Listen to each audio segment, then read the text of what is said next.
اللہ پاک ہے اور سب طرح کی تعریف اللہ ہی کے لیے ہے، اور اللہ کے سوا کوئی بات کے لائق نہیں ہے، اور اللہ سب سے بڑا ہے بے شک۔ اے اللہ، رحمت نازل فرما محمد صلی اللہ علیہ وسلم پر اور محمد صلی اللہ علیہ وسلم کی آل پر، جس طرح تو نے رحمت نازل فرمائی ابراہیم علیہ السلام پر اور ابراہیم علیہ السلام کی آل پر۔ بے شک تو شکر و تعریف کے لائق اور بزرگ ہے۔ اے اللہ، برکت نازل فرما محمد صلی اللہ علیہ وسلم پر اور محمد صلی اللہ علیہ وسلم کی آل پر، جس طرح تو نے برکت نازل فرمائی ابراہیم علیہ السلام پر اور ابراہیم علیہ السلام کی آل پر۔ بے شک تو شکر و تعریف کے لائق اور بزرگ ہے۔ اللہ کی تعریف اور رحمت اور نبی پر درود و سلام کے بعد میں شیطان مردود سے بچنے کے لیے اللہ کی پناہ میں آتا ہوں۔ شروع اللہ کا نام لے کر جو بڑا مہربان نہایت رحم والا ہے۔ بے شک اے میرے رب، میرا سینہ میرے لیے کھول دے اور میرے کام کو مجھ پر آسان کر دے اور میری زبان کی گانٹ کھول دے تاکہ لوگ میری بات اچھی طرح سمجھ سکیں۔ آمین۔ اے ہمارے رب، ہم پر اپنی رحمت نازل فرما اور ہمارے کام میں ہمارے راستے کو آسان کر دے۔ آمین۔ بسم اللہ الرحمن الرحیم۔ تمام سننے اور دیکھنے والوں کو میرا پیار بھرا سلام۔ السلام علیکم ورحمۃ اللہ وبرکاتہ۔ MRC چینل میں آپ سبھی کا خیر مقدم ہے۔ میں ہوں محمد رضوان چوپدار۔ نصیحت بھرا قصہ سننے کے لیے MRC چینل کو سبسکرائب کریں۔ تو آئیے اللہ کا نام لے کر قصے کی شروعات کرتے ہیں۔ بسم اللہ الرحمن الرحیم۔ حضرت یونس علیہ السلام اور مچھلی کا قصہ۔ اللہ نے اپنے بندوں کی ہدایت کے لیے جن نبیوں کو دنیا میں بھیجا، ان میں سے ایک حضرت یونس علیہ السلام بھی ہیں، جو مچھلی والے نبی کے نام سے مشہور ہیں، کیونکہ آپ نے 40 دن مچھلی کے پیٹ میں گزارے تھے۔ چلیے جانتے ہیں کہ آخر کیوں حضرت یونس علیہ السلام کو مچھلی والے نبی کہا جاتا ہے۔ اللہ نے آپ کو لوگوں کی ہدایت کے لیے نبی بنا کر بھیجا۔ اس وقت آپ عراق کا ایک شہر نینوا میں نبی بن کر آئے، مطلب اللہ نے آپ کو نینوا شہر کے لیے نبی چنا۔ آپ کا کام تھا لوگوں کو ہدایت دینا، انہیں ایک اللہ کو ماننے پر راضی کرنا اور بت پرستی سے ان کا دھیان ہٹانا۔ آپ نے آپ کے شہر کی بستی کے لوگوں کو ایک اللہ کی عبادت کا پیغام دیا اور بت پرستی کے لیے منع کیا، لیکن وہاں کے لوگوں نے آپ کی ایک بات نہیں مانی اور انہوں نے آپ کو بہت پریشان کیا۔ نتیجتاً انہوں نے اپنا شہر چھوڑنے کا فیصلہ کر لیا اور لوگوں کو بولا کہ میں یہاں سے جا رہا ہوں، لیکن اگر تم نے بت پرستی کو نہیں چھوڑا تو بہت جلد اس شہر پر اللہ کا بہت بڑا عذاب آئے گا۔ یہ کہہ کر آپ یعنی حضرت یونس علیہ السلام اپنی بستی سے نکل گئے اور دوسرے دیش جانے کے لیے جہاز پر سوار ہو گئے، لیکن جہاز کچھ دیر بعد بیچ سمندر میں پہنچا تو ڈوبنے لگا۔ تو جہاز چلانے والے نے جہاز میں بیٹھے لوگوں سے فرمایا، جب کوئی غلام اپنے مالک سے بھاگ کر ہمارے جہاز میں آ بیٹھتا ہے تو جہاز ڈوب جاتا ہے۔ جہاز چلانے والے کے مطابق اسے آج بھی کچھ ایسا ہی معلوم ہو رہا تھا۔ جہاز چلانے والے نے لوگوں سے کہا کہ جو بھی اپنے مالک سے بھاگ کر جا رہا ہے وہ سمندر میں کود جائے تاکہ دوسرے مسافروں کی جان بچا جا سکے۔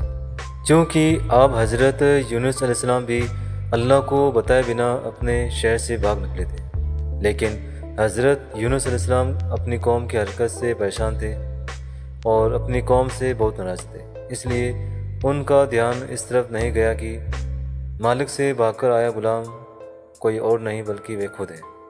جب جہاز چلانے والے نے دیکھا کہ سمندر میں کودنے کے لیے کوئی بھی مسافر تیار نہیں ہے تو اس نے تمام مسافروں سے کہا کہ میرے پاس ایک ترکیب ہے، کیوں نہ ہم قرآن دازی کریں، مطلب لاٹری کریں۔ لاٹری میں جس کا نام آئے گا اسے سمندر میں پھینک دیا جائے گا۔ جہاز میں سوار سبھی مسافروں نے اس پر اپنی سہمتی دے دی۔ قرآن دازی شروع کی گئی، جس میں پہلا نام حضرت یونس علیہ السلام کا آیا۔ جہاز میں سوار سبھی مسافر حیران ہوئے اور آپس میں ایک دوسرے سے کہنے لگے، نہیں نہیں، حضرت یونس علیہ السلام اپنے مالک سے بھاگے ہوئے غلام نہیں ہو سکتے، یہ تو نیک اور بھلے انسان ہیں۔ یہ کہہ کر دوبارہ سے قرآن دازی شروع کی گئی، لیکن دوسری بار بھی حضرت یونس علیہ السلام کا نام آیا۔ لوگوں کو تعجب تو بہت ہوا، لیکن سبھی نے ایک دوسرے کو سمجھاتے ہوئے کہا، نہیں نہیں، یہ تو نیک اور بھلے انسان ہیں۔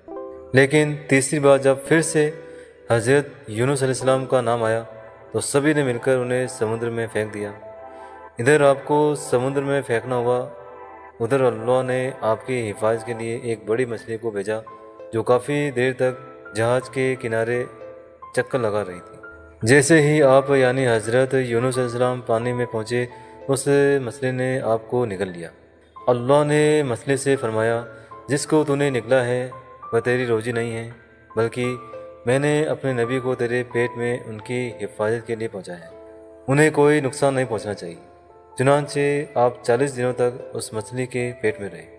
جب حضرت یونس علیہ السلام کو اپنی غلطی کا احساس ہوا تو آپ نے اللہ سے معافی مانگی اور مچھلی کے پیٹ میں رہتے ہوئے یہ کلمات پڑھتے رہے، اعوذ باللہ من الشیطان الرجیم، بسم اللہ الرحمن الرحیم، لا الہ الا انت سبحانک انی کنت من الظالمین۔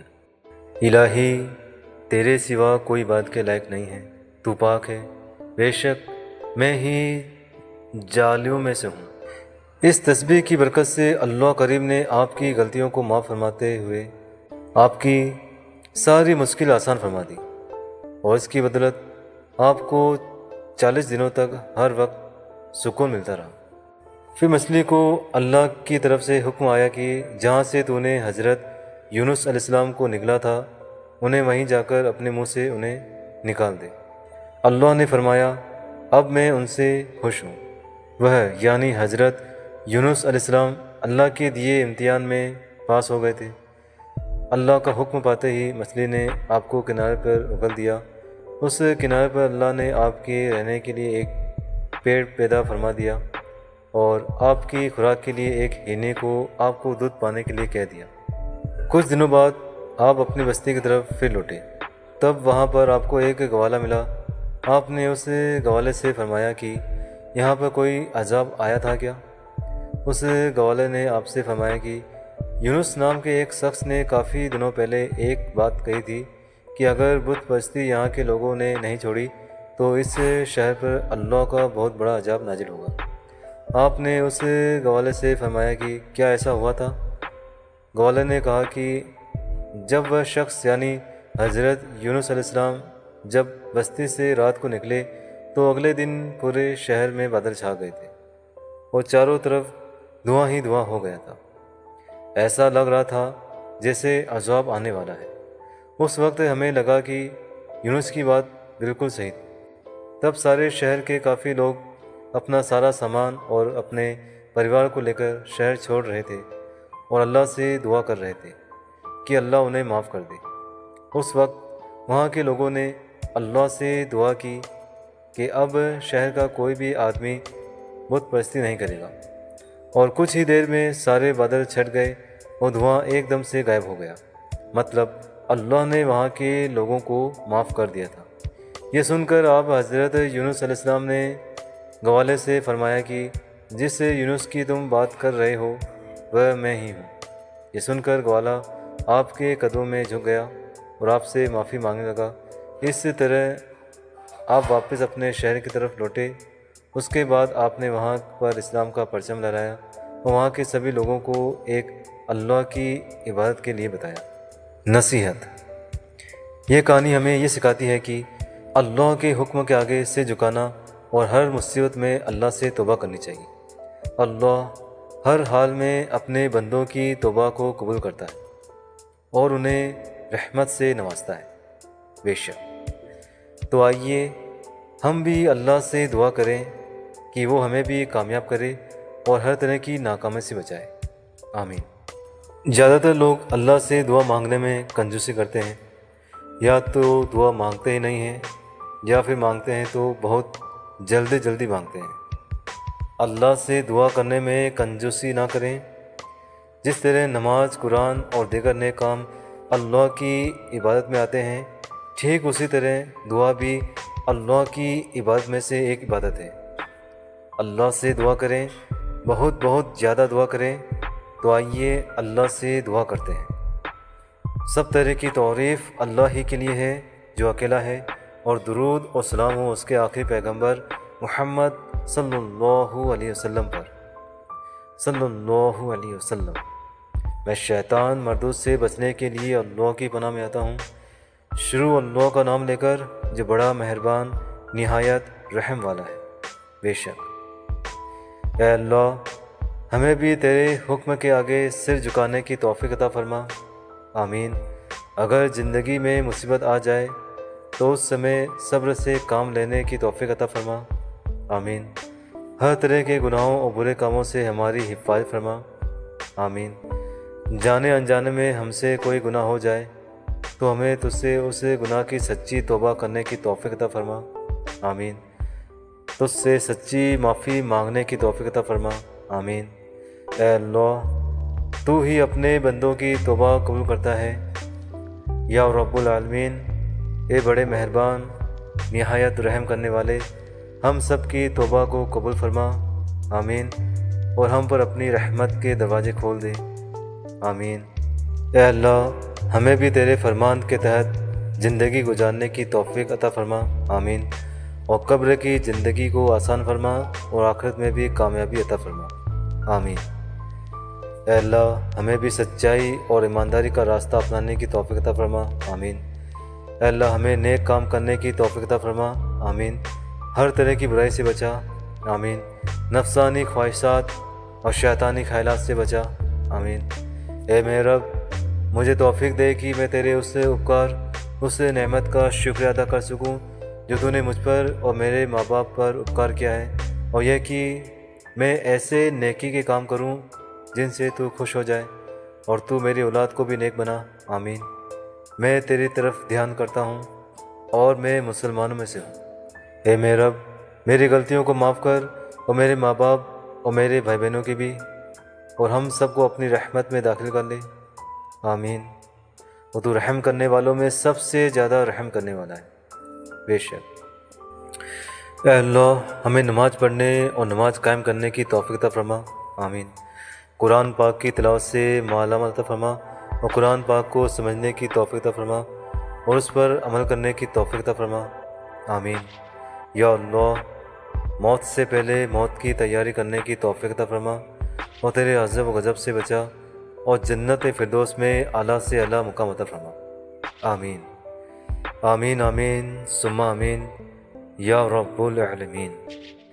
ویڈیو اگر پسند آیا ہو تو ویڈیو کو لائک کریں، شیئر کریں، کمنٹ باکس میں کمنٹ کریں، چینل کو سبسکرائب کریں، اور بیل آئیکن پر آل پر کلک کریں۔